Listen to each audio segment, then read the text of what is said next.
नमस्कार मित्रों, क्या आप जानते हैं हनुमान चालीसा किसने लिखी और इसका क्या महत्व है।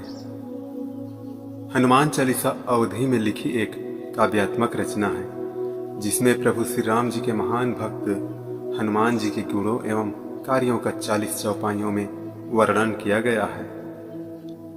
यह एक लघु रचना है जिसमें पवन पुत्र श्री हनुमान जी की सुंदर स्तुति की गई है। इसमें बजरंगबली जी की भावपूर्ण वंदना तो है ही, साथ में प्रभु श्री राम जी का व्यक्तित्व को भी सरल शब्दों में उकेरा गया है। 40वां शब्द से अभिप्राय 40 का है। हनुमान चालीसा भगवान हनुमान जी को प्रसन्न करने के लिए उनके भक्तों द्वारा की जाने वाली प्रार्थना है, जिसमें 40 पंक्तियां होती है, इसलिए इस प्रार्थना को हनुमान चालीसा कहा जाता है।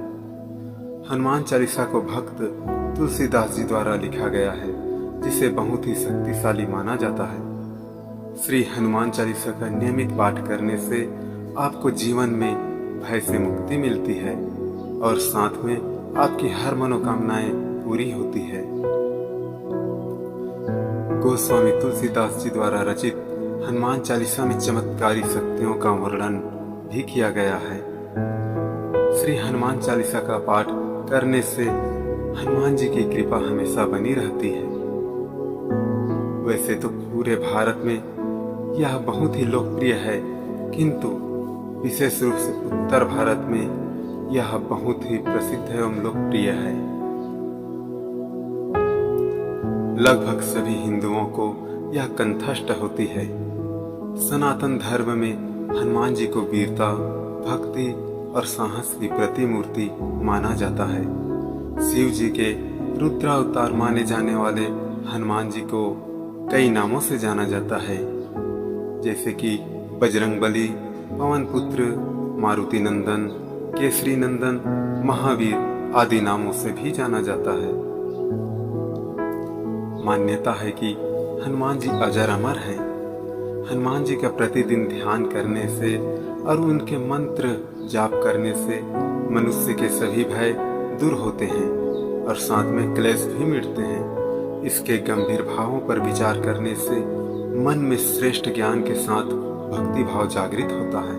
हनुमान चालीसा के लेखक का श्रेय गोस्वामी तुलसीदास जी को दिया जाता है, जो एक कवि संत थे, जो कि 16वीं शताब्दी में सोरोन में रहते थे और वहीं रहकर प्रभु श्री राम जी का भजन कीर्तन किया करते थे।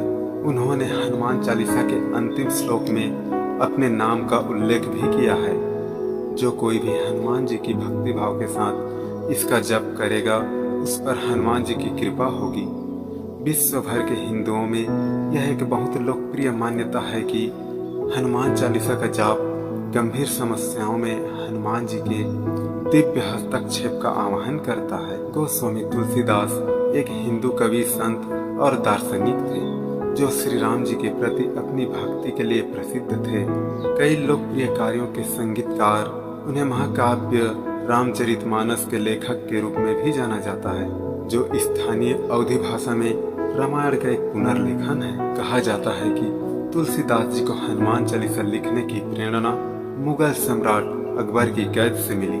इसमें कुछ प्रचलित कथाएं हैं। एक बार की बात है, अकबर ने गोस्वामी तुलसीदास जी को अपनी सभा में बुलाया और उनसे कहा कि मुझे भगवान श्री राम से मिलवाओ। तब तुलसीदास जी ने कहा कि भगवान श्री राम केवल अपने भक्तों को ही दर्शन देते हैं। यह सुनते ही अकबर बहुत ही क्रोधित हुआ और उसने गोस्वामी तुलसीदास जी को कारावास में डलवा दिया। एक और कथा के अनुसार बात उस समय की है जब मुगल सम्राट अकबर ने गोस्वामी तुलसीदास जी को शाही दरबार में बुलाया। तब तुलसीदास जी की मुलाकात अब्दुल रहीम खान खाना और टोडरमल जी से हुआ। उन्होंने काफी देर तक उनसे बातचीत की। वे चाहते थे कि तुलसीदास सम्राट अकबर की तारीफ में कुछ ग्रंथ लिखे, लेकिन गोस्वामी तुलसीदास जी ने मना कर दिया। इस बात का पता जब अकबर को चला, तब अकबर ने तुलसीदास जी को कैद कर लिया। हे मित्रों, गोस्वामी तुलसीदास जी की मुक्ति भी रहस्यमय तरीके से हुई। कारावास में गोस्वामी जी ने अवधी भाषा में हनुमान चालीसा लिखी। एक तरफ वो रोते रहते थे और एक तरफ हनुमान चालीसा लिखते रहते थे। जैसे ही हनुमान चालीसा लिखने का कार्य पूरा हुआ, वैसे ही पूरी फतेहपुर सीकरी को बंदरों ने घेर कर उस पर धावा बोल दिया। अकबर की सेना भी बंदरों का आतंक रोकने में असफल रही। तब अकबर ने अपने मंत्रियों और सलाहकारों से विचार विमर्श किया और सबका परामर्श को मानकर तुलसीदास जी को कारागार से मुक्त करवा दिया। जैसे ही तुलसीदास जी को कारागार से मुक्त किया गया, उसी समय सभी बंदर सारा क्षेत्र छोड़कर चले गए। इस अद्भुत घटना के बाद गोस्वामी तुलसीदास जी की महिमा दूर दूर तक फैल गई और वे एक महान संत और कवि के रूप में जाने जाने लगे। उनकी रचनाएं, जिसमें रामचरितमानस भी शामिल है, हिंदू धर्म में उच्च मान्यता और उत्सवों के साथ मनाई जाती है। कई जगहों में हनुमान चालीसा का और रामचरितमानस का भी पाठ किया जाता है। कहा जाता है कि गोस्वामी तुलसीदास जी ने रामचरितमानस के साथ ही साथ हनुमान चालीसा को भी लिखा। हे मित्रों, कहते हैं जहाँ पर प्रभु श्री राम जी का भजन कीर्तन होता है, वहाँ पर हनुमान जी अवश्य आते हैं। हनुमान चालीसा का अर्थ सहित वर्णन हम जानेंगे इसके अगले भाग में।